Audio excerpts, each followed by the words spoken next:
Друзья, рада приветствовать вас на нашем канале Animals and People. О бездомных животных редко бывают хорошие новости. Чаще всего эту тему поднимают в негативном контексте, считая, что такие собаки опасны и их нужно срочно убрать с улиц.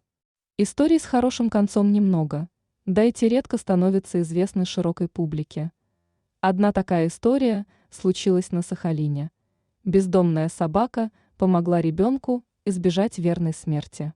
Десятилетняя девочка играла на улице и потеряла счет времени, когда неожиданно остров накрыло снежной бурей. Не дождавшись возвращения дочери, родители вызвали полицию. К поискам девочки присоединились не только правоохранительные органы, но и МЧС, а также добровольцев. Несколько сотен человек, несмотря на бурю, искали ребенка, но погода почти не оставляла шансов на чудесное спасение. Буря бушевала, и сугробы уже доходили до колена взрослого человека.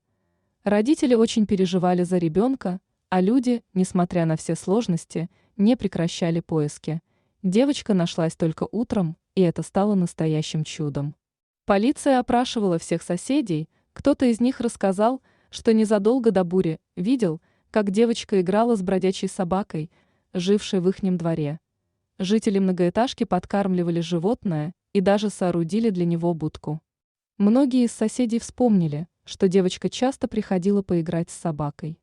Когда началась буря, то малышка поняла, что не сможет быстро добежать до дома.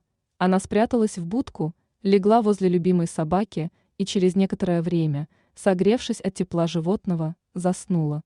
Всю ночь собака не отходила от ребенка ни на шаг, согревая ее своим теплом и не позволив замерзнуть в сильную метель.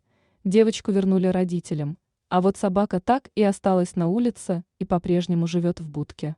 Остается только надеяться, что такое доброе животное очень скоро найдет для себя любящую семью. Вот такая необычная история с чудесным и добрым финалом.